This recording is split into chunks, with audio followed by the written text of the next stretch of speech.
your voice recorded or image recorded, do not be a part of this meeting. We do record this meeting. My co-hosts are Ed and Marcus, and they act as bouncers for the meeting. So if anything goes foul, you will be removed from the meeting and not be allowed back in. Okay, gentlemen, let's get started. 6:31. Michael, you want to go and take roll? Sure. 6001. Present. 6002 present. 6003. 6004. Here. 6005. Empty. Empty. 6006. Okay, not here. 6007. Present. All right, gentlemen, we have a quorum. Let me get the agenda up here. 1 second.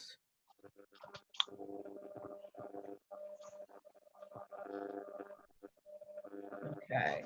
So what we added is a development that, so we have 1318, 1320 on A Street. That was on their 454 Ridge Street and their requests. And then we're also going to be talking about the budget for FY21. All right, someone want to make a motion? I move that we approve the agenda as printed. Okay, do I have a second? Second. Okay, Frank seconds. All in favor? Aye. Aye. Aye, great. Okay, so let's, I see Lieutenant Dae. I'm going to unmute you, Lieutenant. Why don't you begin? I don't know if Captain Duro, oh, there he is. Okay, let's do Captain Duro first, okay? We're going to do 1D first. I see Captain Duro. So can you hear me, Captain? Yes, can you hear me? Yep, so for the participants, this is 1D. This is the area for the Metropolitan Police Department south of New York Avenue. Go ahead, Captain. Hello, everyone.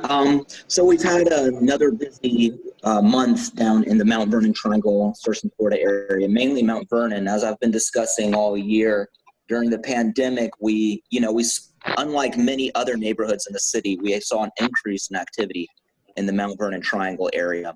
And that has continued. We had six robberies in the ANC 6E area of 1D over the last 30 days. That compares to only one last year.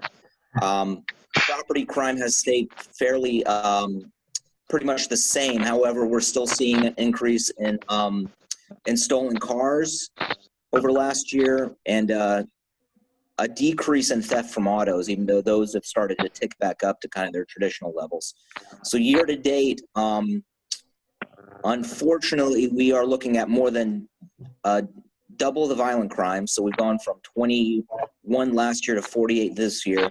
And property crime is pretty much the same. However, we had 21 burglaries, mainly related to the protests and looting, versus 0 last year. And stolen autos, as I've discussed many times, we're still seeing that with a hop-in auto thefts where the delivery drivers are leaving their cars running and these youth are stealing them.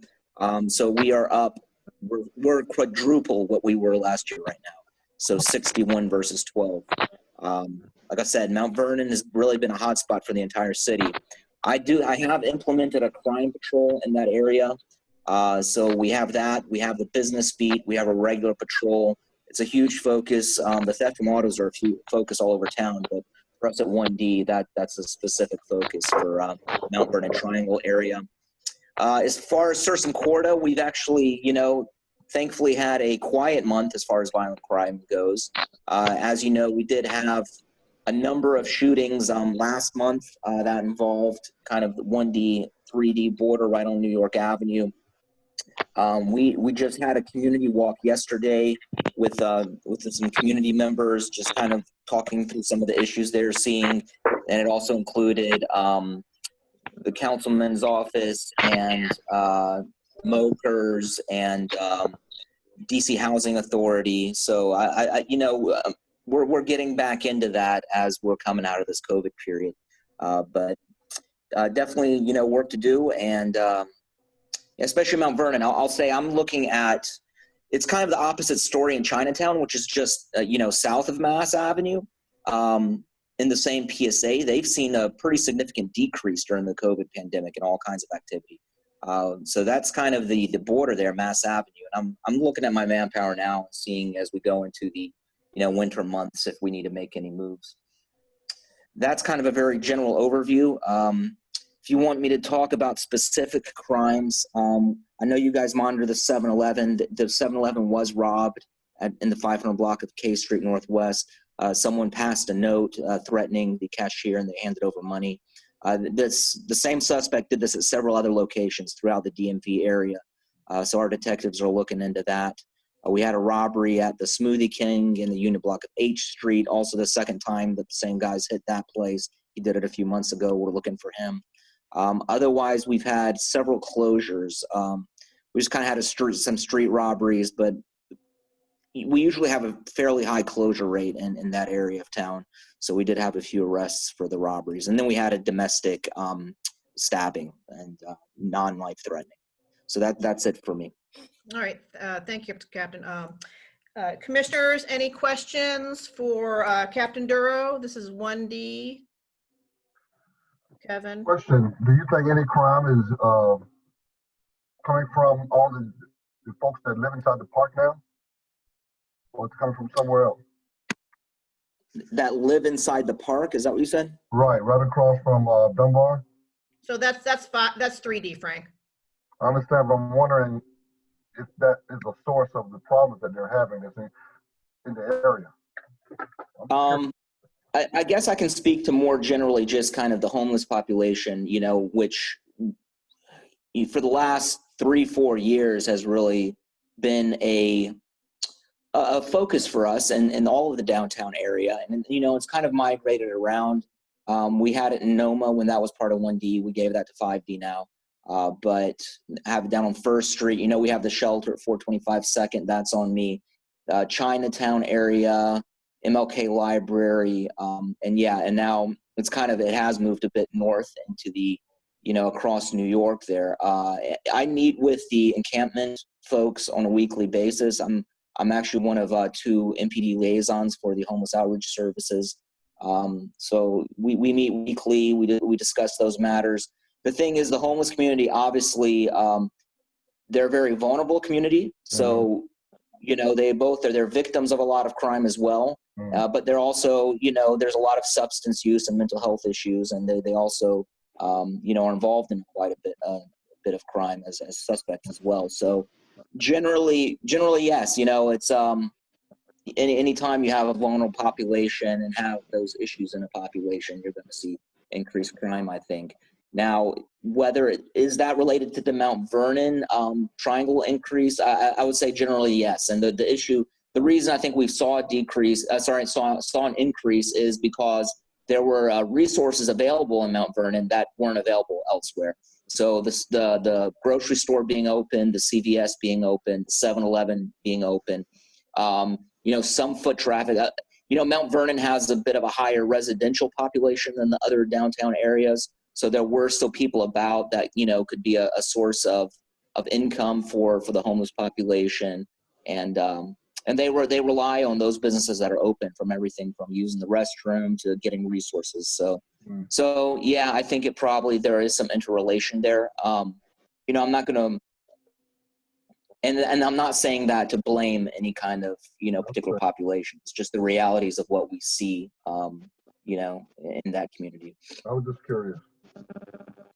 Okay, any other questions from the commissioners? Kevin, do you have a question? No, not at this time. Okay, great. All right, let me open up to the audience. This is for the area that is south of New York Avenue 1D. So use the raise your hand feature, or if you're on the phone, press *9. This is for Captain Duro of 1D. Anyone have a question for Captain Duro? South of New York Avenue? No? Okay. All right, Captain. Thank you. Thanks, commissioners. Take care. All right. We're going to go to 3D. I'm going to unmute Lieutenant Daye. How you doing, Lieutenant? I'm good. How are you doing? Good. So this is the area that is north of New York Avenue. Go ahead, Lieutenant.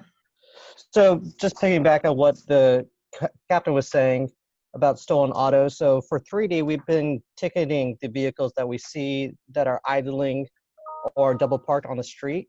We're trying to increase that enforcement so that we can bring down these stolen these stolen autos. And we're also trying to treat the crime as seriously as possible to give out that information to our officers so they're looking for these vehicles right after they occur. I would say for vehicle break-ins and package thefts, we're going to see an uptake.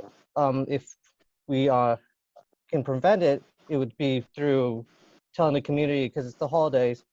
We want them to know that leaving their packages and leaving stuff in the vehicle since package thefts and theft from autos are crimes of opportunity, you want to make sure that everyone's bringing their stuff in, leaving stuff out of the vehicles, and not leave it, and trying to get your packages maybe through if you say you're using Amazon, use the Amazon they have hotspots, say at Whole Foods, where you can have your stuff left there at Whole Foods and you can go pick it up through the lock boxes there. We are also seeing, which is odd to me, but we're seeing Honda vehicles being targeted for their airbags. So those cars are being broken into and their airbags are being taken out of. Okay. All right. Anything other than what Captain Duro said? It's been a slower month since last month. So we've actually seen a drop in crime in the area. We've increased a lot of patrol up at 1st and O Street. We continue to have our light tower at 400 block at N Street, and we do have a crime patrol and a special beat in your area that are actively patrolling every night. Okay, great. Thank you. So I'll begin with the questions for the commissioner. So Captain Augustine is aware of we can talk ad nauseum about the car break-ins that do happen. We do acknowledge that. And there were, I think, several the other night. And what a concern that came up again was when people are trying to make a police report, it seems difficult for these car break-ins, and that it shouldn't be. So why is this hard? So I think response and all this. I'm not sure if it's hard to make a police report or it's just the protocol from Office of Unified Communications. So some of those calls get redirected to our telephone reporting unit because of COVID, and they want to limit exposure. And so those guidelines are still in place where calls will be redirected to the TRU, telephone reporting unit. And I don't know if that's a problem or something we can be addressing a little bit more by me reaching out to TRU and saying, hey, how many calls are you guys receiving about theft from autos, and what's the slowdown, and letting us know about, patrol know about it. When we do receive theft from auto calls, and I know I've received a few from you, Yes. I make sure it's handled right away. Like, the response is instantaneous, but you shouldn't have to call the watch commander of a district to get a theft from auto report.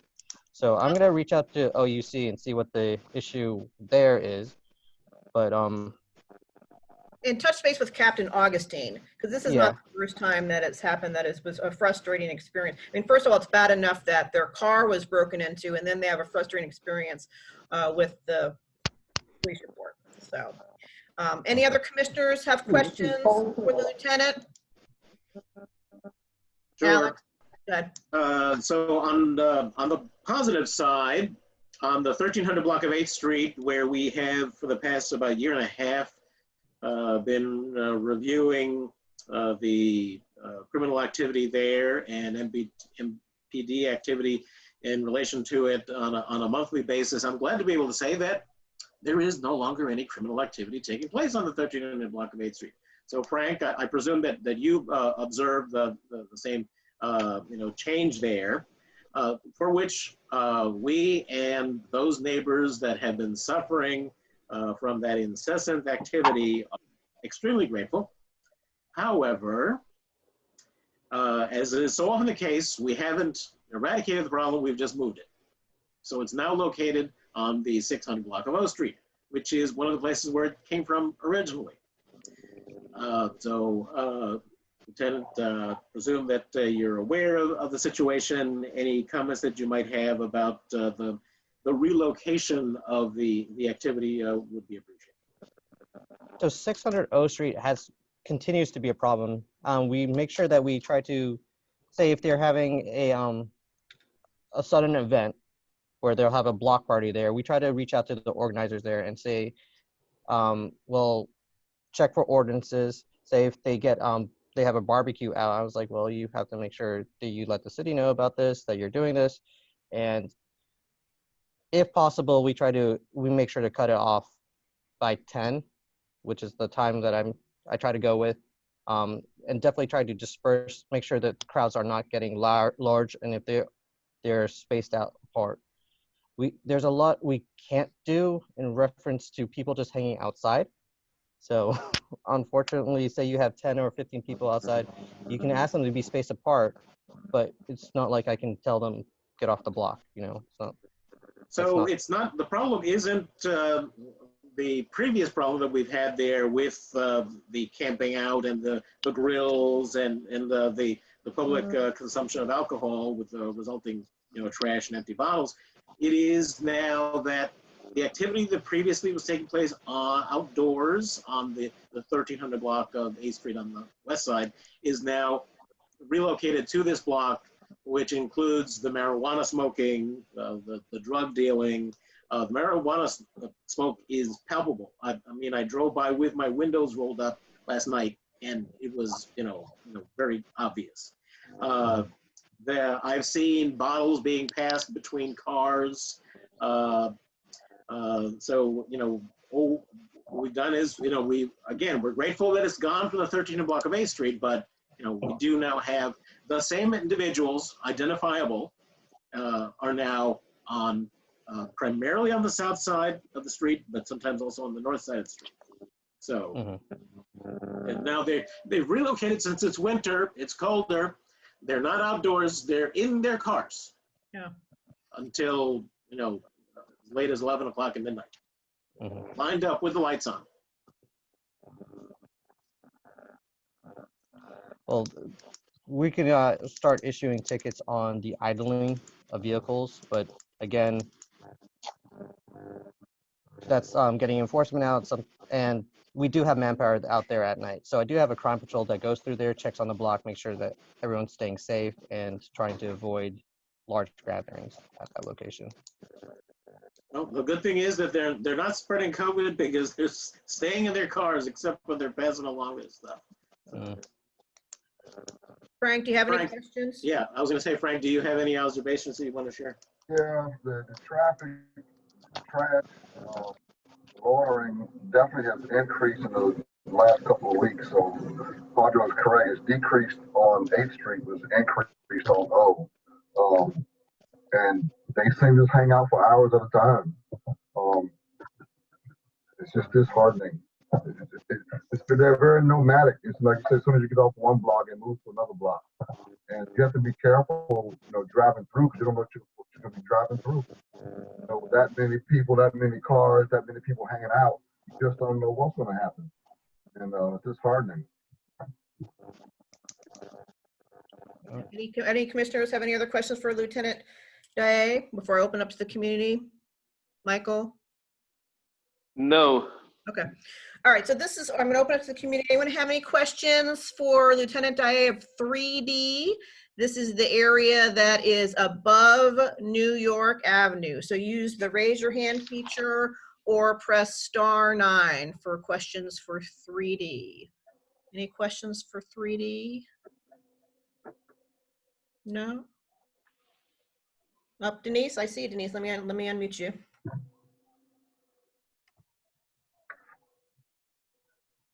Go ahead, Denise. Hi, I did want to share that I know a couple of people who've had a bad experience when they had their cars broken into. My daughter experienced it up near the Chick-fil-A and Costco area where her car was broken into, and she called MPD. They had her wait like an hour. Then they told her that they didn't come out for car break-ins anymore. Her car was broken into, and then they did it over the phone. Then I had another person, close family member on the Rhode Island Avenue side, like the Central Avenue area, and they experienced someone breaking into their car in their driveway. And the person actually got caught, and it was some teenagers, and they hold the young teenager there till the police came. But the police said there was nothing they could really do because he was like 12 or 13 years old. I just wanted to know, what could I share with the person with the kid getting caught, and they didn't understand how come nothing couldn't be done because of the age. Is there any information you could give me to share with that resident? Thank you. So for the age, was there an arrest made? That's my question about that. I believe they said they had to take him home. They had to couldn't take- arrest him. That's what they told her. That's what she shared with me. That, I would have to know the case numbers and look into that because this does not sound exactly correct unless it, depending on the age of the child. If the child is engaged in a crime, if the child is 12 and up, what we do is we do reach out to our youth division, and we have youth division, a unit that handles youth. So we'll let them know, and they'll say, yes, go ahead and lock that child up. But we'll take them to youth juvenile processing, and at juvenile processing, we usually reach out to the parent to let them know where the child is. I don't know the particulars for your case because I don't have like report numbers, and I don't have the exact location. Do you have the exact location so I can maybe look into this? I can get the exact location. Okay. You can reach me at michael.daee@dc.gov if you want to follow up with me. Okay, about that. thank you. Yep. Okay, thanks, Denise. Any other questions for the lieutenant for 3D? Use the raise your hand feature or press *9. Any other questions? No? Okay, Lieutenant, I'm sure we'll be. Rochelle, Huh? I couldn't raise my hand. I Okay. do have a question. Yeah, sorry. Co-host Marcus. I have a question in regards to the for the 1200 block of 4th Street, we're seeing an increase of cars coming down the one-way street there. And so the police was here actually like a week ago and like literally like wrote almost 6 tickets from catching people running down the one way there. So the concern is the 400 block of Ridge Street is in the middle of the block. And so you have cars turning left there, as well as cars coming from both locations on M Street turning to go down the street. And if cars are speeding down the opposite way to get to 3rd Street Tunnel, you know, it's only a matter of time before there's a huge collision. So I've called and asked to have like I forget the specific of the order, to have a police officer there at the end of the corner, especially during rush hour, is when you see the increase of cars running down the street there. But what's another solution that we can come up with to kind of like stop that? Is there like a camera or a speed bump or something that's there? Because as all the construction that's going on New Jersey Avenue is happening, like cars are just taking that street, you know, just speeding down it to get to 3rd Street Tunnel. So I can only answer for what the police can do, and that's called special attention in that area, which we have been doing on 4th Street. Like you said, we issued 6 tickets, but towards just letting the officers know also to check Ridge Street and make sure that we're covering that area as well. I know it's a small, very small street off the block. So Lieutenant, like as Marcus said, you know, constituents call, I, you know, alert the captain, and it's kind of a little of a flurry of activity, and then it stops. And it's, and we all understand that you're not going to be there 24/7. We get that. But can it be a little bit more consistent without having me call you, or what can be done in terms of consistency? Consistency, like with 6 and L and M, like we've been pretty consistent checking that area. It's just letting us know where the issue is probably, and just me making sure that people are following up on it and the other lieutenants are following up on it as well. So it's like if we could have like a consistent on that one block of 4th Street, because it happens, wouldn't you say, Marcus, almost all the time? It happens all the time. And like I said, the cars are not creeping down the street. They're speeding. So you have, children playing on the block, also people getting out of their cars to, go into their homes and things like that. And so the cars. And I do want to speak to the police presence. The police actually do come and they sit on the block of Ridge and as well as on the block of M. And so obviously, when they're trying to make that turn, if they see the police sitting there on M, they're not going to come down the street, which then the police don't actually see much activity happening there because they can see their police cruiser sitting at the end of the corner, as anyone would look to see, can I run the street? So actually, if they did sit on Ridge Street, then they would actually see how often it happens. Like I said, last week, I called an officer and he literally, from him being here within an hour, wrote 6 tickets. I mean, they were just flying down the street and he was every couple of minutes like, pull over, pull over. And so my, concern is if you see that happening in only an hour of you being there, why would you not send more police attention there? Because obviously it's a problem and it's a consistent problem that's happening there. We have some pretty good traffic officers on day work and evenings, and it's just letting them know where the pattern's occurring, and I'll make sure that information is passed along. You want them more on Ridge Street, and I know M Street, when they're there, like you said, when police are there, people are going to slow down or they're not going to try to get pulled over.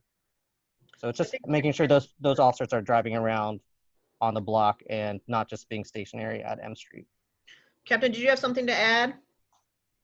Yeah, a few things. I thought I would jump in. I just kind of reiterate some of the things Lieutenant Dai had said on a few of these issues.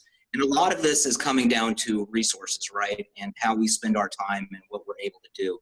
Everything from, he is correct. We no longer, as a general rule, respond to theft from auto calls. Those are calls that are handled over the telephone per our COVID protocols. And given the challenges we're facing in the future with resources and kind of the push to have the police do less, I think it's very possible we'll continue to see that move with theft from autos, petty theft, and a few other crime categories that we kind of made a determination could be handled over the phone. And another option for your constituents also is to file those reports online. They can log onto our website, file a report, upload photographs, and those do go to our detectives and they are investigated. It's just a question of whether you're going to pull the police resources, the bodies on the street to respond to those. I do know that the telephone reporting unit has been very backed up at times, hours and hours, even days delayed in calling people back to take reports. But that is the system we have in place right now for those.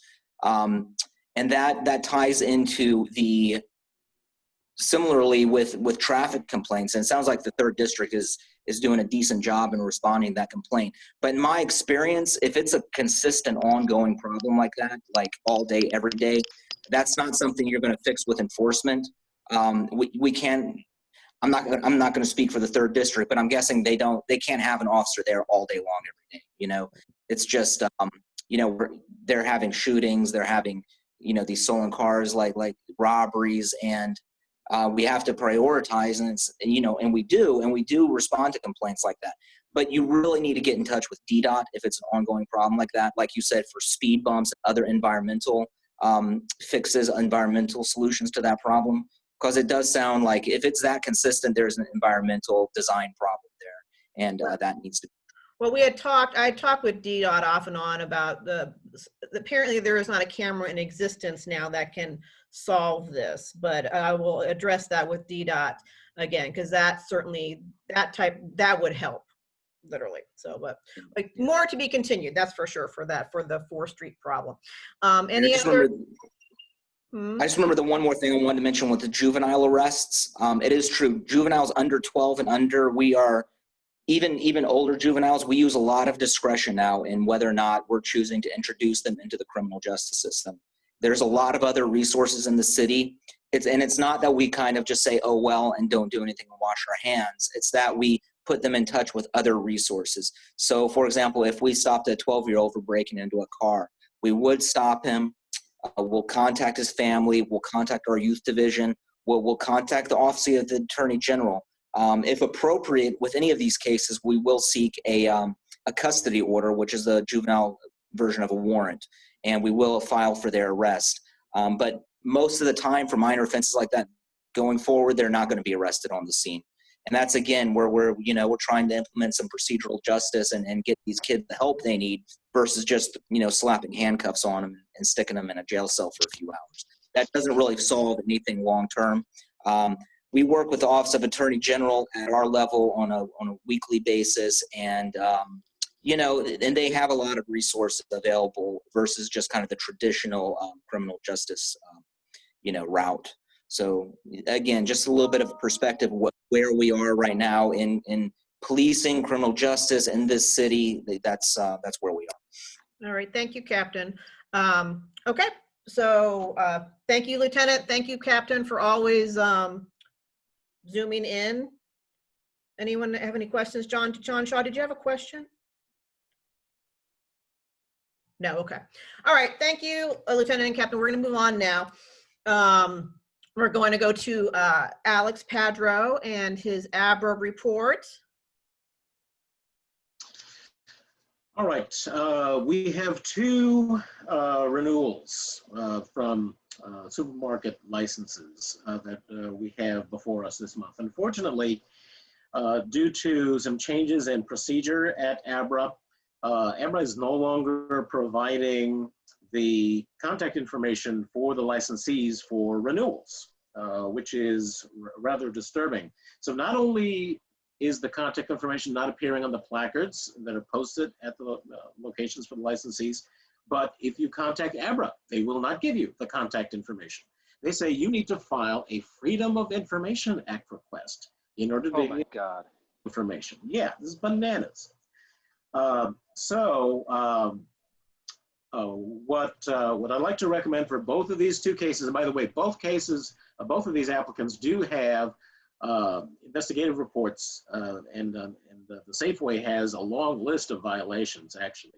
So did we say we have Safeway at 490 L Street and Walmart at 99 H Street? Correct. Those are the two applicants that are seeking renewal for their licenses.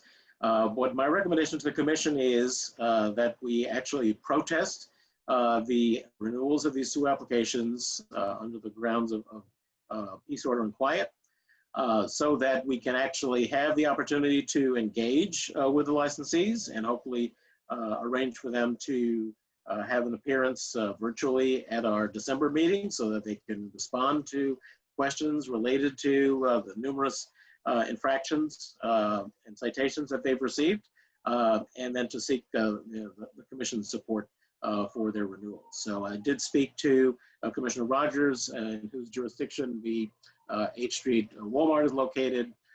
The single member district for the Safeway at Fifth and L is currently vacant, so there was no one to consult with there. Commissioner Rogers agreed that we should protest.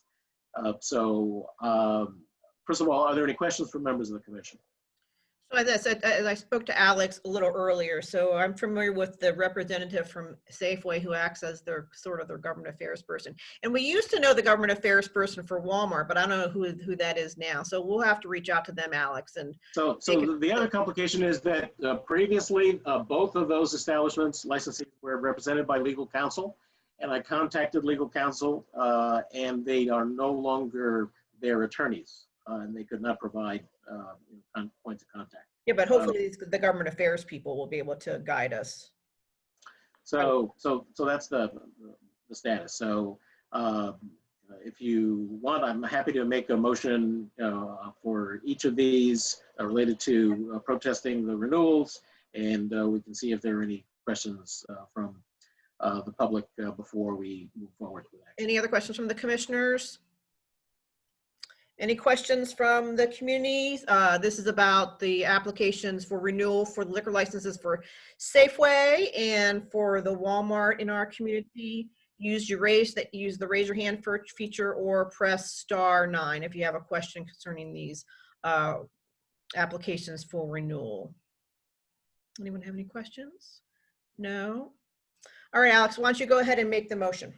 All right, well, we'll start with, the Safeway at 5th and K. I move that ANC 6E protest the renewal application for this liquor license on the grounds of peace, order, and quiet. And we communicate that opposition to the Alcoholic Beverage Regulatory Administration.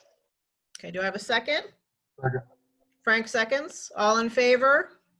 Aye. Aye. Oop, Kevin, wait a minute. Kevin, you're muted. Kevin? I said aye. Aye, okay, Kevin. All right, great. Motion passed. Thank you, Alex. Go ahead with the next one. Okay, and then I move that ANC 60 protest the alcoholic license renewal for the Walmart at 8th Street and 1st Streets in Northwest, and on the grounds of peace, order, and quiet, and that we communicate that opposition to the Alcoholic Beverage Regulatory Administration. Do I have a second? Second. Frank seconds. All in favor? Aye. Aye. Aye. Aye, great. Thank you. Thank you, Alex. And we'll get this settled before the December meeting, but thank you for looking into that. I appreciate it. Okay, so let's go on to Alex. This is also, oh no, this is Frank's for 1318, 1320, 1322 8th Street. So let me go to, where is it? Mr. Foster. Can you raise your hand for me? Oh, there you are. Go ahead, unmute yourself. All right, great. All right, Mr. Frank, we'll bring up your presentation. So, Frank, do you want to start, or Alex? Alex, are you speaking for Tony tonight? Yes, I am. Okay, whoever wants to begin. Let me bring up the presentation. So Can I this make one is request located clerical in- before we proceed? The project address should be 1320 and 22 only, not 1318. Just to be clear. Say that again, Mr. What, we're recording this, okay.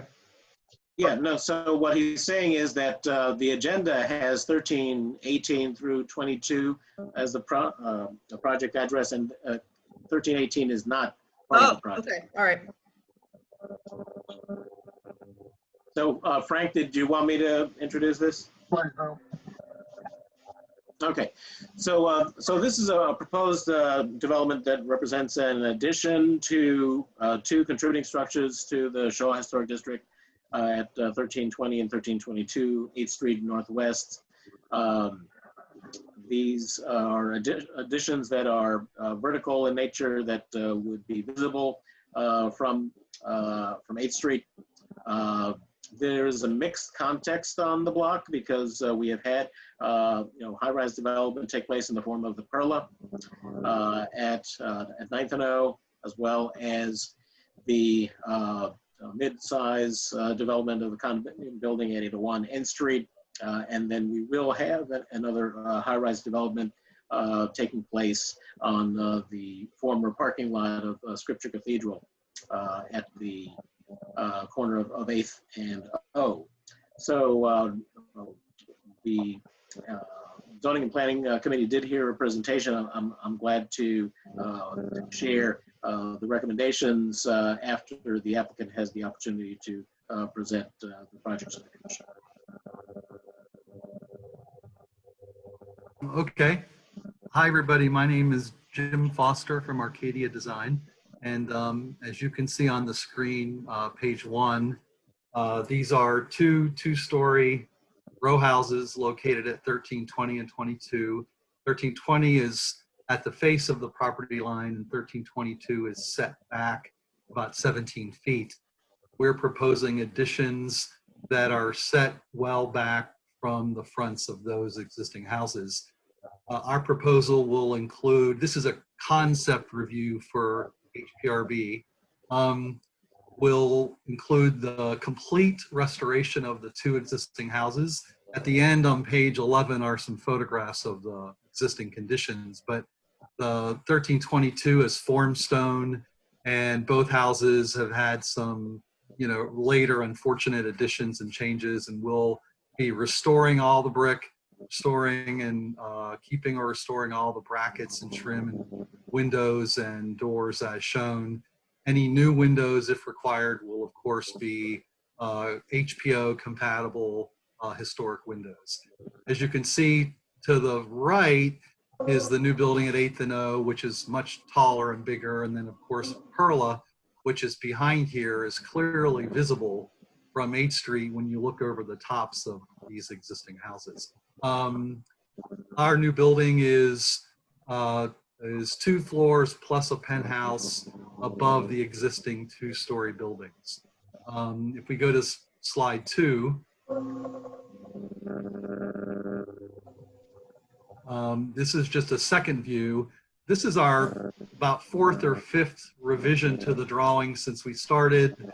After 2 meetings with the zoning committee, we made some additional changes to the drawings just today. And we initially had a penthouse level on top of the rear taller part of our addition that was taller and further forward and visible from the street. What we did was we pushed that back an additional 7 feet, reduced it by about 1 foot, and then also brought it in on the sides by about 3 feet. So now we believe that our penthouse, which you cannot see in this slide, is not visible from any place on 8th Street, from any point of view, all the way up to O or down to P on the opposite side of the block. You will not be able to see the penthouse level. You obviously can see the 2 floors of additions we're proposing. The 2 existing houses are separated in the middle by a 3-foot side yard. There's an existing infill piece there, probably from the late mid-1900s, we think, that we'll remove and replace with the addition will come kind of down into that slot, and that's going to be the entrance to the new part of the building. The 2 existing row houses will utilize their existing front doors to 8th Street as their main entries, and then the apartment units in the main building in addition in the back will enter through the new door we're placing in the existing side yard between the 2 buildings. And then if we go to slide 3, I wanted to show that from, again, about a few doors up 8th Street before O, you can see that barely a corner of the addition is visible because the townhouses on either side are a good bit taller and come forward further.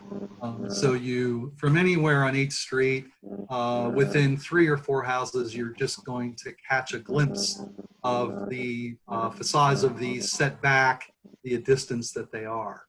And then if we go to slide 4, same thing from the south, even more so that you really don't see much of these additions. Theoretically, we propose or suggest that they will blend into the context of the taller buildings that surround on either side and are behind this site. If you go to slide 5, here are 2 views further up and further down 8th Street, where you can see that none of the addition is available at all, let alone not the penthouse, but nothing is visible either way up and down 8th or 9th when you get closer up to either P or down to, up to O or down to P. If you go to slide 6, this is a forward elevation, so this shows the penthouse on top of the building.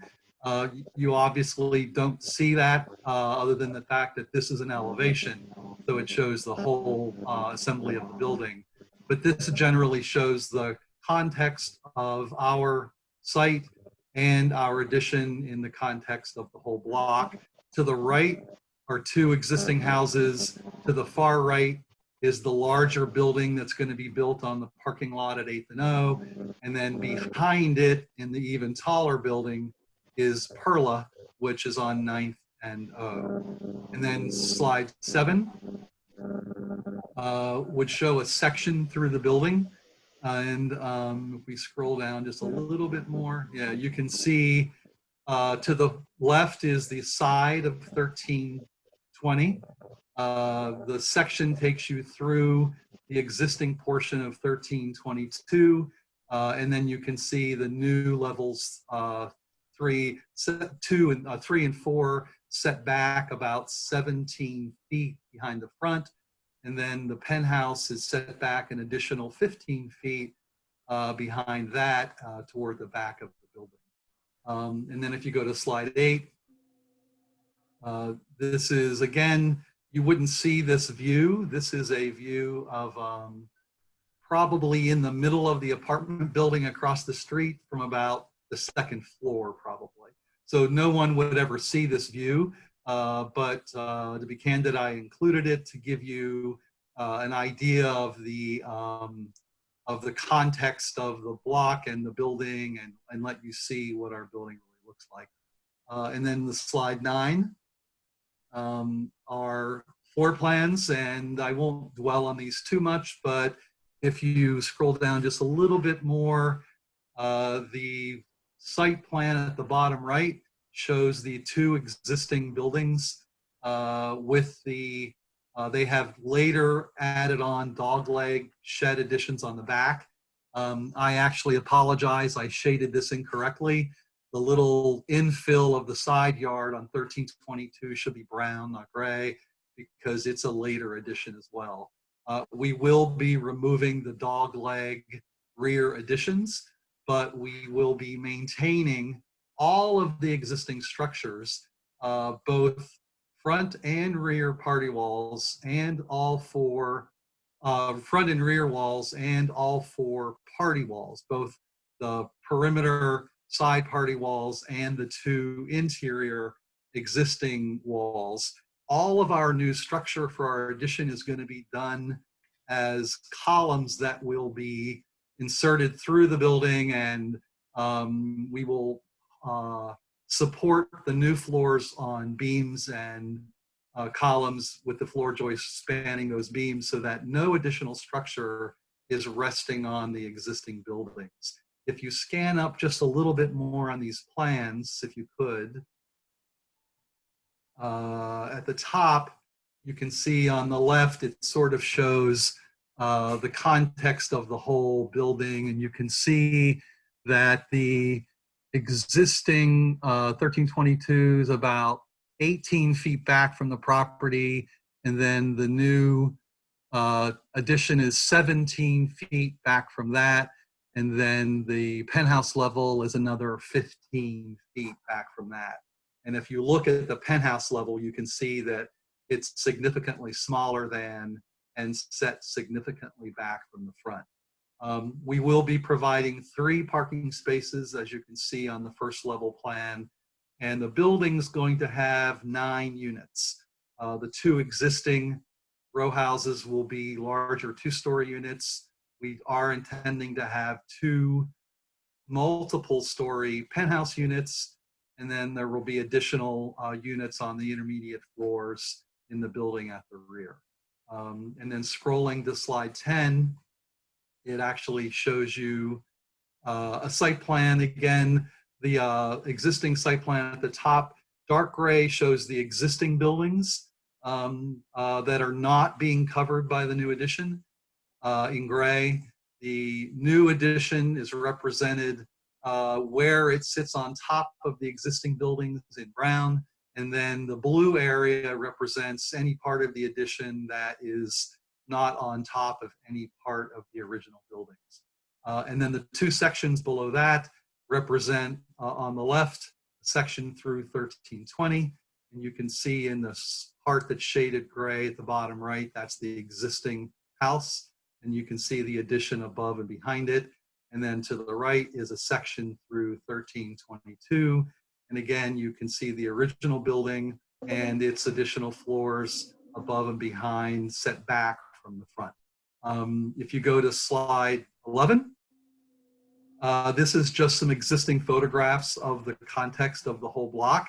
I would draw your particular attention to the middle picture at the top, which is taken across the street. If you scroll back down just or up a little bit more, no, back up, I'm sorry. You can see in that picture right in the middle there that your current view of this site is, if you look above the buildings, you see the back of Perla. So you already see a 9-story building behind these buildings, which is 4 more stories taller than our proposal. And then, of course, to the right will be the new building built on the empty lot. And then the other pictures, more or less, if you scroll down, then show the context of the whole block. That, as you can see, it's a variegated assembly of different styles of types of buildings and different heights. The 2 buildings on either side of this site are particularly a story to a story and a half taller than our site. I wanted to mention that we have a letter from Andy Adams, an architectural historian, which she studied the neighborhood and the lot. And there was at some point some discussion about the age of these houses and 1322 being set back further than the other houses. And perhaps that represented a fact that it was maybe older and historically maybe more significant if it were. Andy Adams' historic research, which is included in a letter in a package to you, indicates from her research and her professional opinion that that these buildings were all built around the same time and all built around the same time as all the buildings on the block. We also have a letter in the package from our structural engineer asserting that we will be keeping a minimum of 80% of all the existing historic fabric. For the most part, the only thing we're removing are the roofs of the 2 houses. There might be some residual joists inside where we might be adding a stair or changing a stair or something like that. But for the most part, minimum 80% of the historic fabric will be maintained. Also in your package was, I think, 18 or 20 letters of support from all the neighbors. Everywhere up and down the block on both sides and around the side, we have letters of support for the project.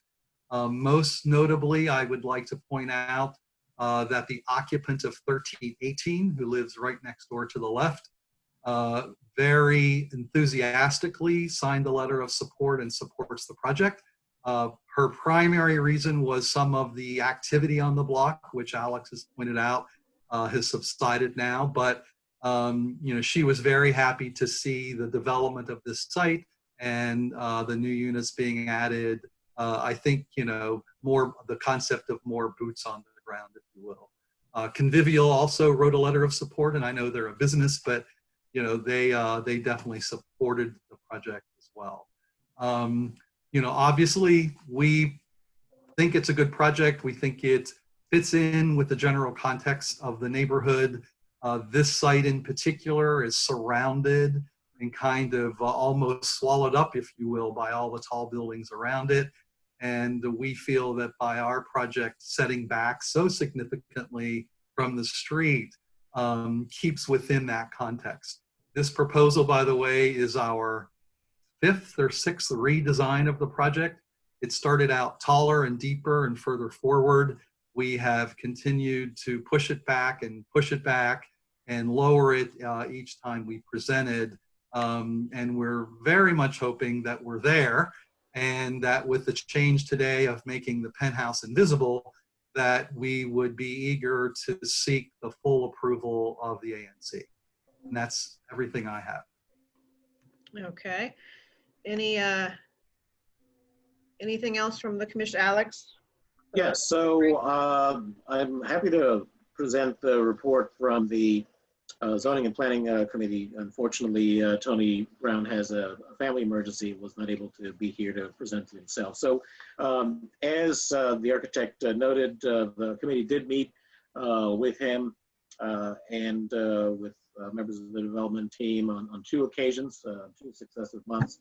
After the first meeting, we felt that the project was not yet where it needed to be. It was, as the architect noted, much dense, taller, further forward, and that really wasn't felt to be in keeping with the character of the historic fabric that it was in close proximity to, despite the fact that there was obviously taller construction that has taken place on the block in recent years. after further consultation, by the architect with Brennan Meyer from the Historic Preservation Office, the revised project did come back to the committee for a second viewing.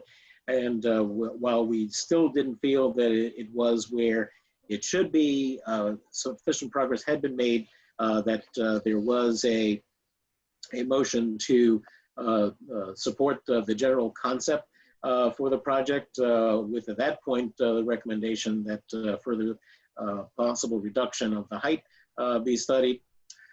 There was particular concern raised related to the penthouse, and in response to that, and also some potential concerns about the extent of demolition that was entailed in the project. The architects once again made some further revisions, which are noted and are represented in the renderings, which we've seen here this evening. So the commission recommendation was unanimous in support of the project, with the request that further refinements be made to reduce the massing, the amount of demolition, and increasing the setbacks, so that the addition, and I'm reading from the report from the committee, does not represent a burden on the context of the historic context of the project. And I do believe that as a result of the additional work that the architect has done, that they have listened to the concerns and have taken steps to reduce the overall impact of the additions, and that the project is worthy of the commission's support, with the understanding that HPO and HPRB could ultimately further set back the additions or reduce some of the height, all of which would make it even closer in relation to the existing context of the buildings. But again, this has been a good effort between the applicants and their architect, the committee representing the community, and the Historic Preservation Office staff to try to make this project better fit its context. And at this point, I am comfortable with the commission offering its support for the concept. Okay, any commissioners have any other questions before I open up to the community? Well, just a few questions. What is the current combined square footage of 1320, 1322, and how much square footage is being added to that space? What are the materials being used on the exterior, on the proposed second and third levels? And how long would it take for this project to be developed, start to finish? And when do you want to start? I'm not exactly 100% sure, but I think the existing square footage of the two buildings is about 2,000 square feet, I want to say. 2,500 maybe combined between the two. Okay. We're proposing about 6,500, which is the area of the building plus the penthouse. That's a general kind of guess on the exact square footage. In changing the plans this morning, I reduced a good bit of square footage, so I'm not 100% sure. That I didn't recalculate everything today. But I would say it's about 2,500 to 3,000 existing, and about 6,500 for the completed project. What we're proposing, and I will reiterate that since this is concept review, we haven't focused a great deal on materiality or specific material usage in the building. The current renderings are suggestive of, obviously, the existing facades would be brick, and the addition would be a combination of stucco and wood siding in the two parts of the massing. I had spoken to Alex about this. I have not spoken to Brendan about this, but we're amenable to other material choices. It could be brick, it could be some other material, which we're fine with. The only reason I didn't make the upper stories masonry for the time being was that I felt like I wanted them to feel lighter and less dense or heavy. And I felt that stucco and or wood was maybe a way to achieve that. But again, we're not, certainly, absolutely not married to the materials. Same with the windows. We're proposing what I guess appear to be a sort of industrial, loft type windows.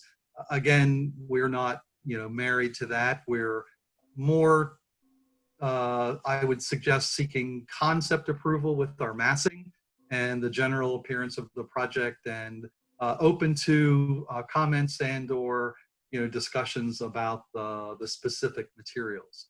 The project timeline is probably about 18 months. I don't think it's going to be, it's possible it's less than that, but I'd rather err on the side of caution and not say something that wasn't realistic. So I'm thinking probably 18 months. Okay. I can open up the comments to the community. So I see Joel has his hand raised.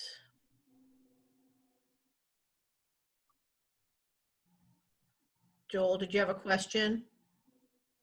No, that was something I wanted to talk to you about for our presentation. Oh, okay. I was trying to send you a private You're next. message. You're next. You're next. Okay. I got your email. Anyone else have? Oh, hold on, Michael. I see you. Michael. Yeah, I think I'm coming through. Yeah, Yep. I think this is a cool project. I think it's really great to be able to add more density. We're so close to multiple rail stations. My one concern that I had just from the project itself is just looking at the access for trash removal. One of our big issues in Shaw is currently rats and rats fed by garbage. And I'm just wondering if you've had a chance to size the alley to ensure that a garbage truck would be able to access it. If you're going to have to do private garbage collection because you're more than 3 units. Just wanted to make sure that you considered that as part of your design. And maybe private collection would allow you to only have 2 parking spaces instead of 3 because you'd need access for a dumpster for recycling and whatnot. So I just wanted to hear your comments on trash removal. Yes, so the alley is, I believe it's 20 feet wide. I could be wrong about that, but it's at least 15. All of the buildings up and down the alley mostly utilize the alley for rear access, including Perla. And all the row houses up and down already have either parking and or other uses in the back that access to the alley. And there is existing trash collection up and down the entire length of the alley. We're proposing, our lot has enough room for 3 parking plus a trash area. So we will have on site plenty of room for trash and recycling that can be picked up by a trash. I believe a 9-unit building has to have private pickup. I don't think that qualifies for city trash. So they would have to contract with a private trash delivery service. But there's plenty of room in the alley for a truck, and there's plenty of room on the site for trash storage. So I'll actually, echo Michael's concerns. 801 N Street at the end of the alley, at the south end of the alley, has a small trash area that is enclosed, which now the building is occupied, has proven to be completely insufficient for the number of dumpsters that are needed. So the dumpsters are now spilling out onto outside of the trash area, and they're trying to increase the frequency of trash collection to be able to deal with that. But it is a reasonable concern that could be that you need additional space for trash storage on premises. Otherwise, the frequency of trash collection that's necessary in order to hold down the need for a huge number of dumpsters, might become onerous. So, something to take into consideration. Okay, any other questions from the community about this project on 8th Street? No, I'll just make one note that I disagree with Andy Adams, the architectural historian's characterization of 1322 being 70s in vintage. Unfortunately, all of the archives that we would need to be able to try to access permit information, for these buildings are not accessible due to COVID-19 restrictions. But based on the depth of the yard and the pattern of construction related to other older examples that have been verified in terms of their age in the neighborhood, in the historic district, lead me to the conclusion that it is older, but that does not, it could be as old as 1850, because we do have buildings from 1850 on the block, but that doesn't affect the design considerations. Okay. Any other community questions? Press *9 if you're on the phone, or use the raise your hand feature. Any other questions? No. Oh, we have Alex Lopez a question. 1 second, Alex. Hold on. Alex, go ahead. Hi, I'm sorry, I missed a little bit of the presentation, and this isn't as much of a question as it is a comment, but I just wanted to say that I agree with Michael that I support this project. I think that it is, the developer has done a lot to be responsive to the zoning committee through 2 months of meetings, and that this is, putting historic protection aside, this project will add needed density in an area that is transit accessible to 2 metro stations and nearly across the street from a grocery store. So I think it's a win for the community, and I would support the project. Okay, great. All right, Alex, you want to go ahead, or Frank, whoever wants to make the motion? Frank, do you want me to make it? Go ahead and make it, Alex. Sure. And I'll just respond to Alex Lopez that the purview of this commission is historic preservation in this instance. It is not any other consideration, because this is a matter of right project and there is no zoning relief that is sought. So I'll move that ANC 6E support the concept for the redevelopment of 1320, 1322 8th Street Northwest. Subject to the minimization of demolition on the site and the adjustments to the design that have been included in the current presentation, that we report that support to the Historic Preservation Review Board. So I need Kevin, can you unmute yourself? There you go. Okay. Okay, do I have a second? Second. Frank seconds. All in favor? Aye. Aye. Michael? Yep, I said aye. Aye. Okay, great. Motion passes. Thank you very much. Thank you, Mr. Foster, for participating. Thank you, everybody. Okay, now we're going to have Joel up here. I'm going to unmute you, Joel.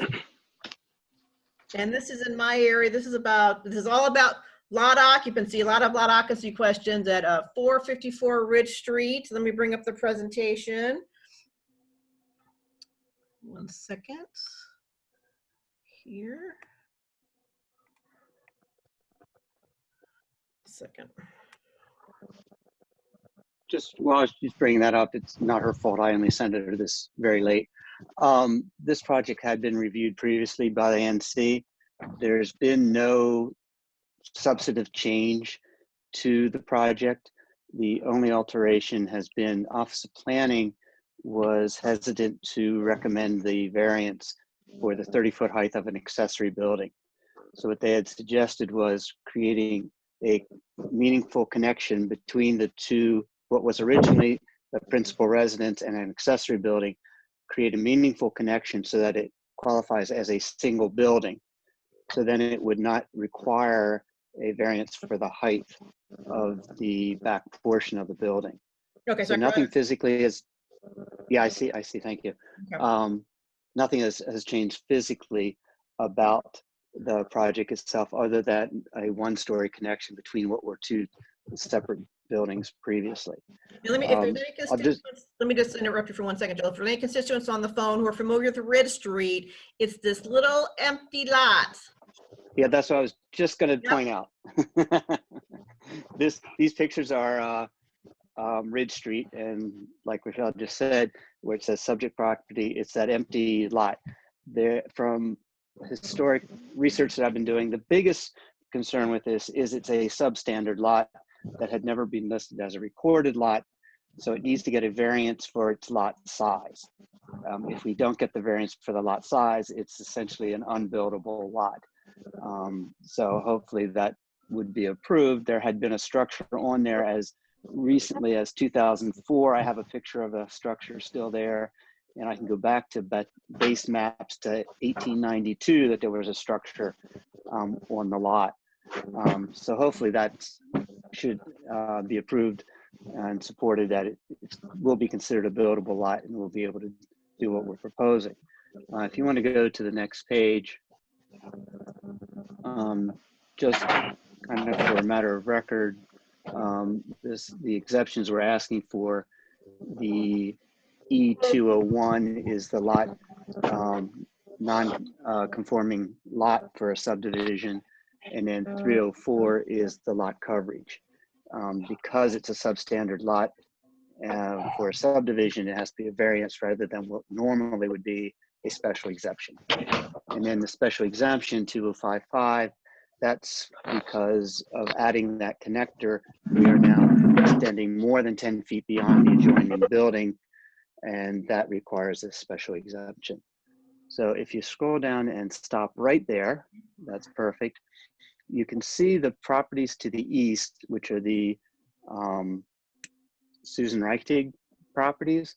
They have exactly the same massing as what we do, and the same, if you look to the left at 460 Ridge Street, that is exactly the footprint that we are proposing. So the two masses and then that one-story connection between the two.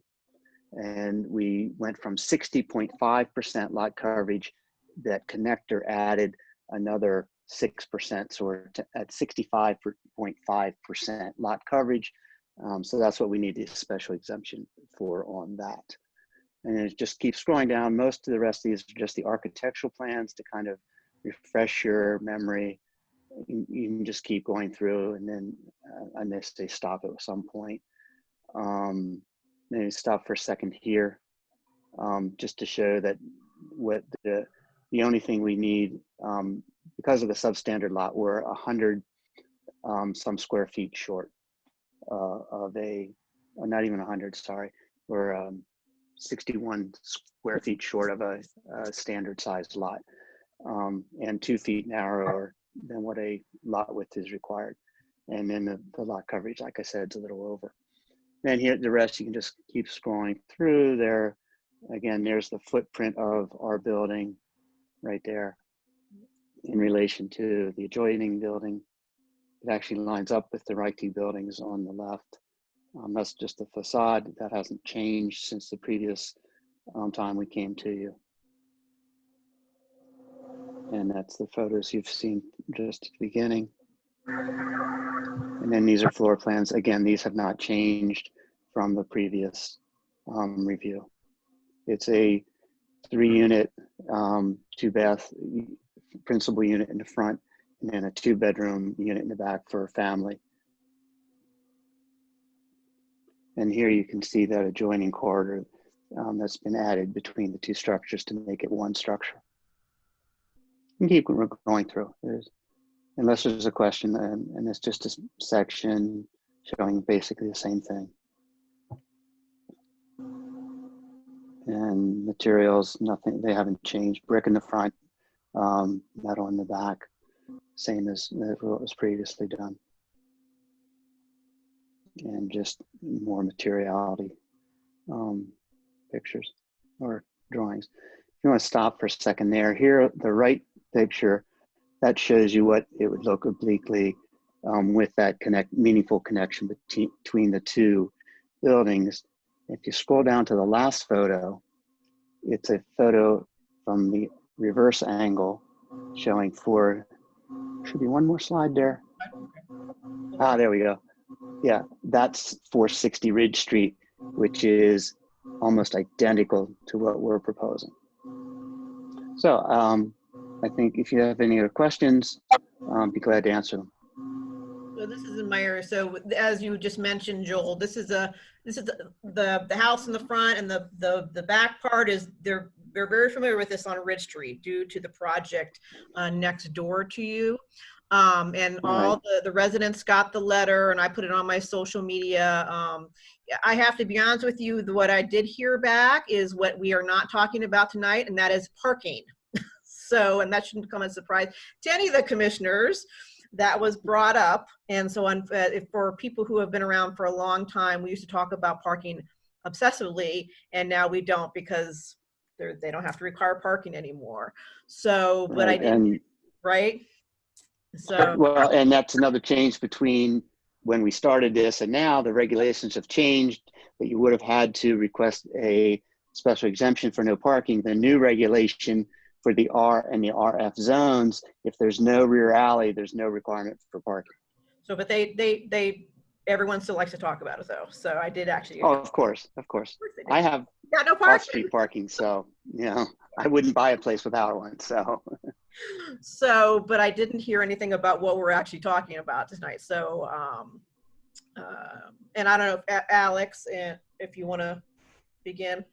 Sure. So the Zoning and Planning Committee did hear a presentation related to this, and obviously our focus was only on the several variances and the special exception that are required in order to be able to make this a buildable lot and to have this project be able to move forward as the Office of Planning has recommended. So the vote was unanimous in favor of supporting the requested relief. So do you have the same, what I wrote on the agenda, Alex? Variance relief? Let's see. I've got 1, 2, 3, 4, 5 variances and 1 special exception. Yeah. Okay. Great. Yeah, some of those are really, the lot, substandard lot is really just one, not separate ones. Yep. So it's really a variance for substandard lot, variance for the lot coverage, and a special exception for 10 feet, extending 10 feet beyond the adjoining structure. Yep. Any other questions from the commissioners about this? Well, we have Joel here. No. Yeah, just one other point. Office of General Counsel has decided, since the requests have changed, they wanted to re-notify everybody. So instead of having our hearing on the 18th, it's been changed to December 9th. Oh, so wait, are you going to resend the letter out to everyone? Yeah, they're going to resend all the letters out again. Well, you know what? More good. So, Those two, I always like more communication. Why not? So, but they did say. Yeah, and we have 5 letters of support currently from, well, the adjoining vacant property has supported. The Reichdig group has said, we remain neutral on this, good luck. That was their comment, so. That's an interesting comment. I'm familiar with them. Yes, and so are we over here. So did you hear from my M Street folk? I think you might have heard from them. There's a couple, I don't recall specifically offhand. I can look them up. I think there were several M Street letters in support. Yeah, okay, they had mentioned to me that they were aware and etc. Okay. Any questions from the community? This is 454 Ridge Street. They're asking for a whole bunch of variances concerning the lot size. Well, not a whole bunch, 3. That's a lot. That's a lot for us. Any questions? Use *9. Oh, I see Michael. Okay, Michael, go ahead. Again, I'm just curious. How many units did you say residential units were going to be in this development? It's going to be 2. It's the woman who owns the house on M Street, which is now as a tax lot as 1 lot. She has MS and she wants to move into this house. It's a little smaller, more manageable as she ages with the MS. And the rear unit is for her family members to stay and be close, but still remain that she has her own independent house, but people close by for assisting. Wonderful. And I guess, similar to my last question, I'm really big on garbage and making sure that things that get need to get disposed of properly. With no alley in the rear, that means that all the garbage has to come out the front. Are you making any accommodations for storage of trash bins and recycling to ensure Like I that? said, there's an interior court space, and Julia's lived in the neighborhood for over 30 years. I'm sure she'll be a responsible citizen about this. You're a very good constituent. Thank you. Any other questions from the community about this project? Use *9 if you're on the phone, or the raise your hand feature. Nope. Okay, let me make the motion.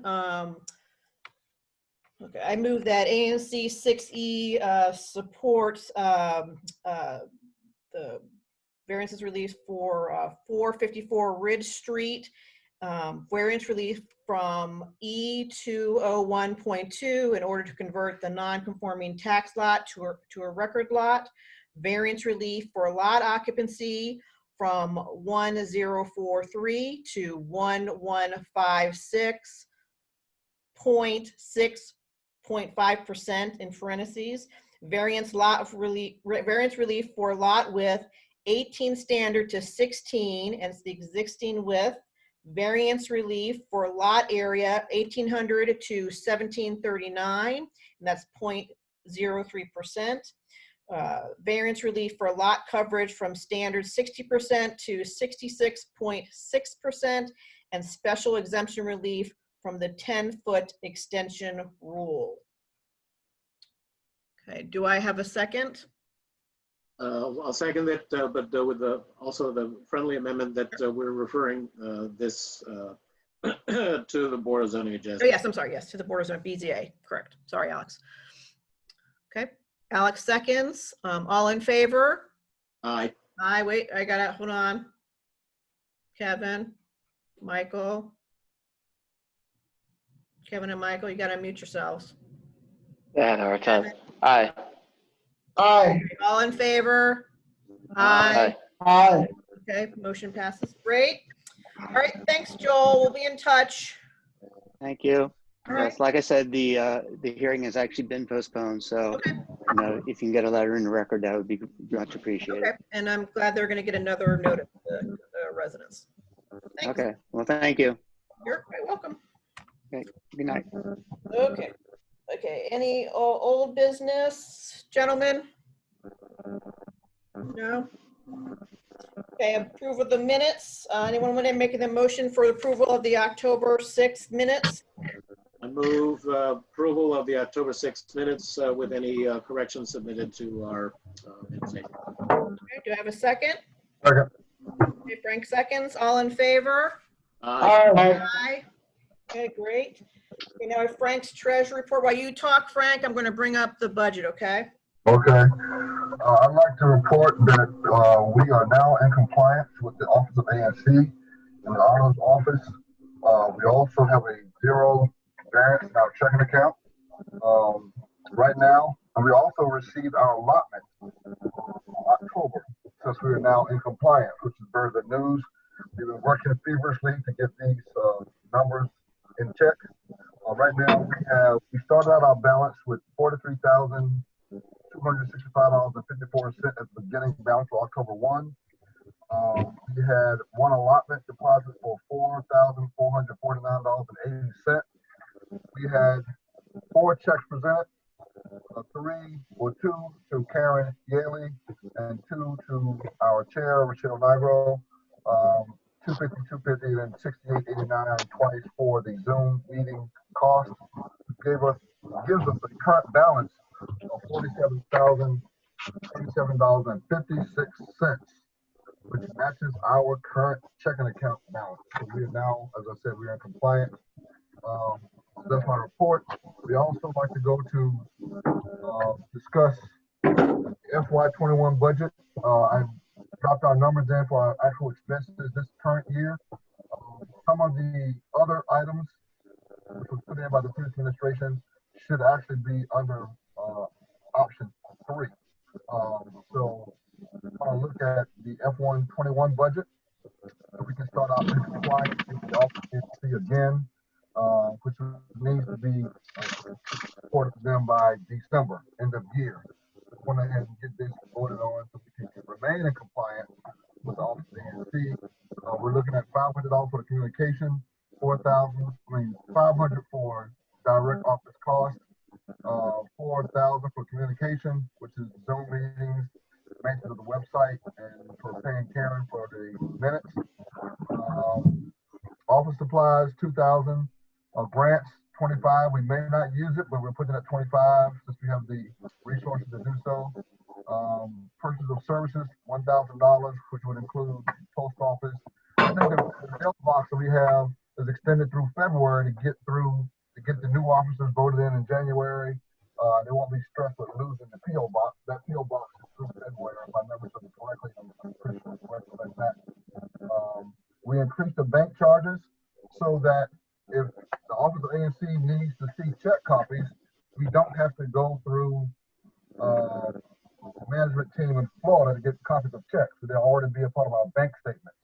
So Michelle and I have already worked that out with the Wells Fargo, so we automatically get bank copy checks on a monthly basis. So I increased that charge to $300, and then we have other for $1,500, giving us a budget of $34,000.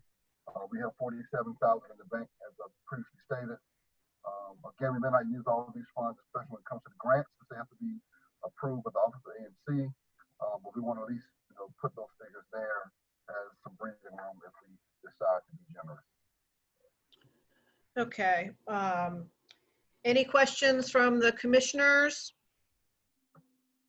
So Frank, a couple of questions for you. Yeah. I'm presuming that the reason that we're putting Karen's charges under other is because that's the category that OANC has suggested? Now, I think they suggested we put it under communication, under option 3, yes. So we're going to move that, a portion of that other or all of it to line 3? Well, I increased it to 4,000 for 3, which will cover, was more than enough to cover Karen's fees and any potential Zoom meetings we'll have for next year. Well, If we want to reduce the other, I have no problem with that. I'm just giving us some breathing room.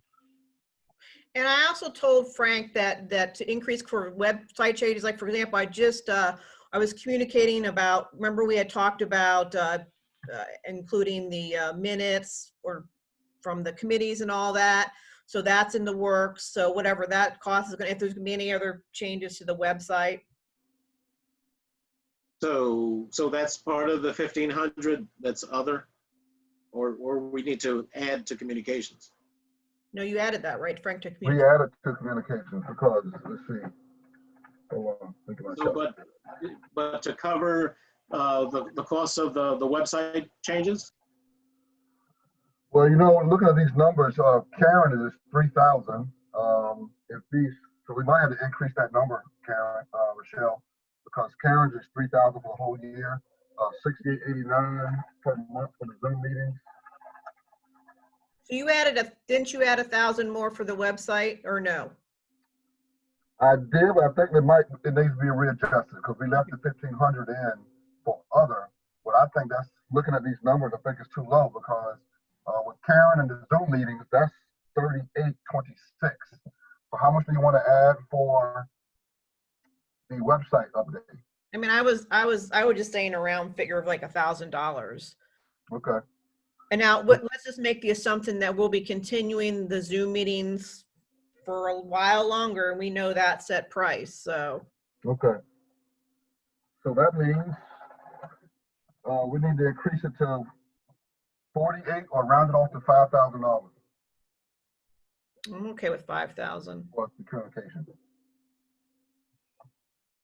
Any other commissioners? Alex, Michael? So Rochelle, I guess I'm wondering why we're not just paying an annual subscription fee for Zoom instead of paying on a monthly basis. Also, you know what, you're right. I'm glad you brought that up. You're right, because we should actually, and I can't remember, I'm glad you mentioned that. It's $149 because I paid it a couple months. So let me look at that then, since we'll be in this forever with the Zoom. So I think it's fine to leave the number that you have here, but just let's look at changing that to a subscription. So was that a professional? Because I had the professional level or whatever it's called. Okay. Yeah, it was all right. $149. For 500, because I have to increase. Well, we'll talk. Okay, we'll do that. I'll look at that, and I'll send Frank then what that would be. And then Frank, office supplies. I mean, we haven't had any office supply expenditures. Why do we have $2,000 down? We can reduce it. So we really don't need that much for office supplies. I think we just had that if we had to do like some sort of, I don't know, announcement at one point. I think one year we even used that for, we had to do a special election. Yeah, it was like announcements, like we had to do special announcements. Well, and then keep in mind that we do have, how much we have thousands of dollars left, so it's. No, I'm just saying it's like, if we're not gonna spend it, why do we have it on there? But if it doesn't get spent, it's, it's fine. We can take it away, can take most of it away. I mean, because we haven't done an announcement, so that was what it was there for. You want 500? You want to put it at 0? What are we saying? Why don't we put 500? What do you think, Alex? I think that sounds fine. Yeah. Okay. All right. So that's 500 for direct office costs, 5,000 for communication, 500 for office supplies. Anybody have a problem with the 25,000 grant budget? That's fine. I think that's really good. I think would be, considering what has happened in the past, that we could not, the money was not easily given away. Is that correct, gentlemen? Well, between the combination of the Office of ANCs not wanting to approve our grant recommendations, and then in some cases, some grantees finding that we were offering too little to make it worth their trouble. Yeah. Okay. So if my calculations are correct, that still leaves us with a total of 33,000. That's close to the thing we already have. I'm just reallocating some of the funds around.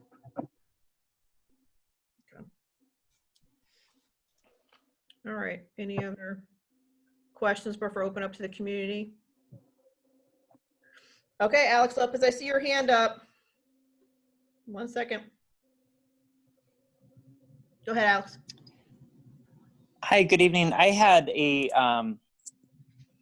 two comments on the FY21 budget. The first is that last week we saw the developer for that big planned unit development at P Street between 7th and Marion filed their PUD application. And so I obviously haven't been through a PUD application process before, but I anticipate that the ANC may need to retain the help of an attorney to advocate for community benefits in relation to this project. And I don't see that reflected in the FY21 budget, but want to make sure that it gets included. So Alex Powder is certainly he has worked a lot with the PUDs. I don't think we've ever retained an attorney. I mean, we have pretty good relationships with the developers, and on the whole, it has gone fairly smooth, and they've actually outreached to us about, what they can do for the community, et cetera. But Alex, why don't you speak to that?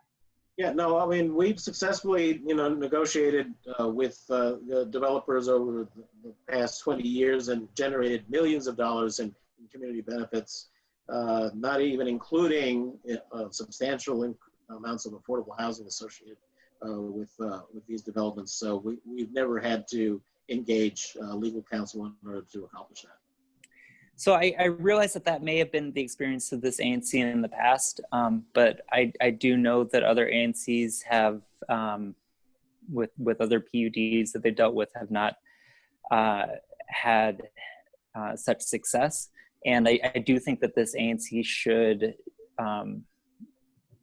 make some budgetary allowance for the potential need to retain the services of an attorney.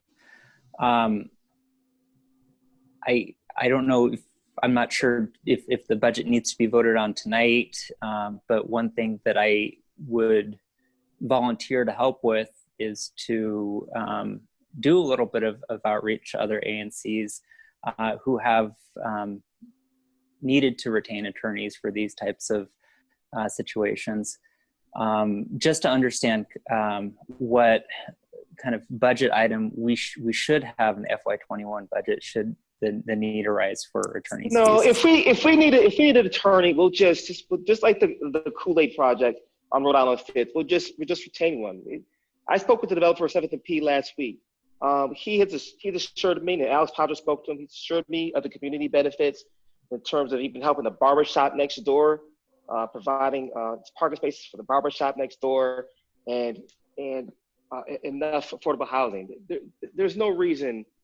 We don't need an attorney. If you do need an attorney, we'll just allocate some off the budget. So we don't need a line item for it. And I think that because we're quite familiar with this person. Am I correct, Alex? Yeah, I spoke to him 2 weeks ago. Yeah, and Michael. We're fine. So, yeah. and I think because we do have good relationships with many people, with many of these developers, and that's part of talking with them, going with right. the process and all that. I don't feel we need that. And as Michael mentioned, the last time that we retained an attorney was because of the electric Kool-Aid, which was now, I think, 2 years ago. So yeah. I think we're trying to avoid that at all, because it is not a cheap date. So whether it's used for ABRA reasons or for a PUD reason. So I don't know. I do not feel concerned. We don't need an attorney. We don't need it. Alex, let's just move forward with this. Alex. Yeah, no, we don't need it. We don't need it for that. I mean, but in the event that there was some other case where we did need to retain legal counsel, we always have the flexibility to do that. So right. we have, extra money, in our accounts that isn't being allocated, and we could easily vote to retain an attorney. Yes. What you guys did with the electric Kool-Aid, right? Yeah, we retained Mr. James Lutz, paid him off our budget. So let's move forward. Plus, we can always take a vote at that time if we needed to get an attorney for another reason. I think we should try and avoid it at all costs, because it's expensive. So let's try to avoid it. I think we have good relationships and really good communication.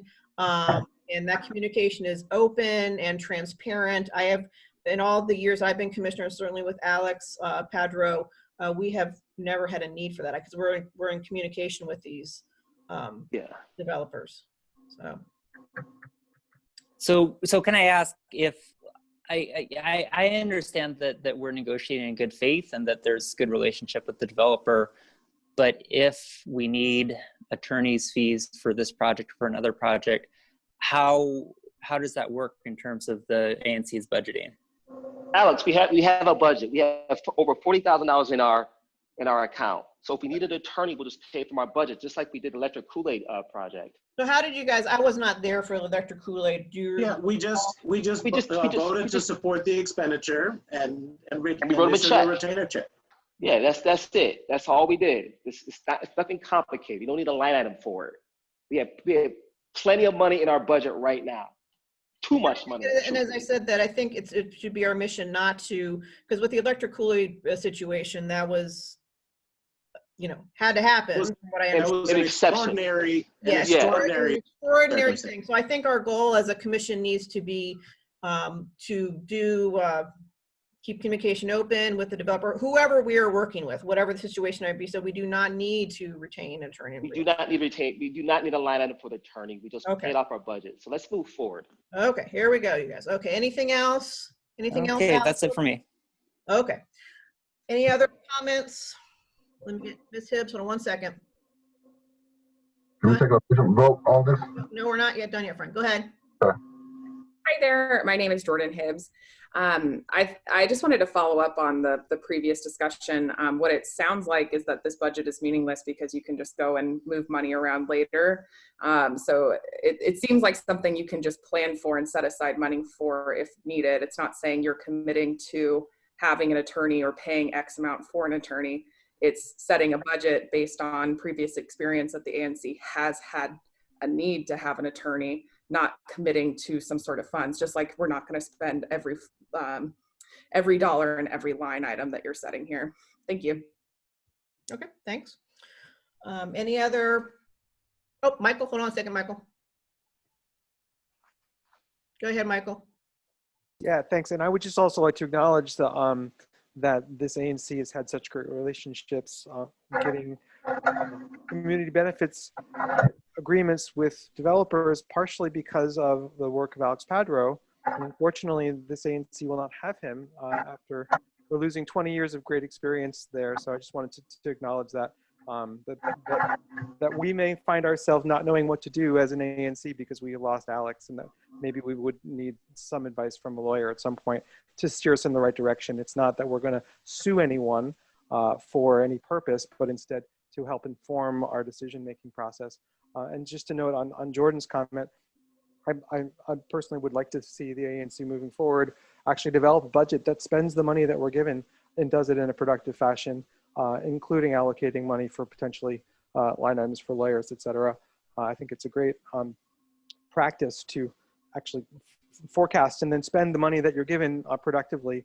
Otherwise, we may lose it in the future if people see that our budgets are not being spent, are not being managed properly. They may slash our budget, and then we'll wish that we'd been more proactive about ensuring that those dollars went where they belong. And that's all I have to say. Thanks. Thanks, Michael. I mean, just to add to that, we and many ANCs in this city have more than enough money, and I don't know if it's the DuPont Circle one that has close to $100,000. So I understand what you're saying, Michael, but usually that's not. Usually we get more than enough, and I don't know if any other commissioners want to comment to that. Yeah, we're not going to lose our allocations. We're not mismanaging the funds. Don't worry about money, it. so yeah, so and also we don't line up for more. And to also say to also Alex Padro's wonderful relationships with all many of the developers within our area. Yeah. So. And just because I'm not on the commission doesn't mean that I can't continue to be a resource for the commission. You can be consultant. Exactly. And we can pay you. So let's just consultant, Alex. I'm not asking for that. You're still going to get zero. Zero, but yeah, and also, and Michael, since you're going to be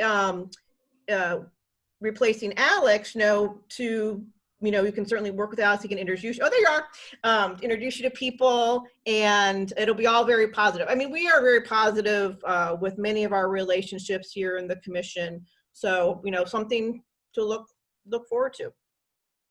Okay. All right. Are you guys ready to make a motion, Frank? Yep. All right. I move that ANC6E allocate $5,000 to $500 towards direct office costs, $5,000 towards communication, $500 towards office supplies, $25,000 towards grants, $1,000 towards purchase of services, $300 towards check charges, $1,500 towards other, for a grand total of $33,800 for FY21. Second. Okay, Alex seconds. Let me get Kevin. Kevin, you need to unmute yourself. Kevin.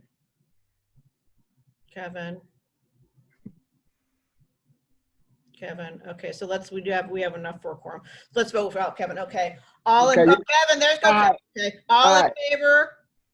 Aye. Okay, great. All right. Motion passed. Thank you. And thank you everyone for the comments. So Rochelle, we actually didn't vote to approve the treasurer's report. Checks. Yes, Frank. Expenses for this month, we have $250 to be paid to Karen Yaley, and don't we have another $68.89 to pay to So that's for this, for this meeting. Okay, so I move that ANC6E support the expense to be paid to Karen Yaley for $250 for the maintenance of our minutes as well as the website. Provided I can get a second. Seconded. All in favor? Aye. Aye. Aye. I move that ANC6E support the expense of $68.89 for the cost of this Zoom meeting to be paid to Rochelle Nigro. Provided I can get a second. Seconded. Second. All in favor? Aye. So moved.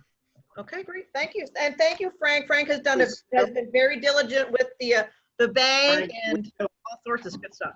We still haven't approved the treasurer's report. Yeah, Frank. Sorry, Alex. Go ahead. Frank. All right, so if I were to give the treasury report, I move the ANC 6E, support the treasury report. Do I have a Second. Alex Cutter seconds? All in favor? Aye. Aye. Great. Passes. Thank you. Thank you, Frank, again. All right, anyone have any commissioners have any announcements? Alex Nope. Cutter? No announcements? Yeah, no, the only announcement that I have is that because of COVID-19, Small Business Saturday is going to be a little different this year. So Shaw Main Streets will be making some announcements shortly. We'll have some virtual activities. We'll have some other promotions to help to encourage everyone to support our neighborhood businesses, many of which are struggling right now because of their inability to see as many customers as they normally would.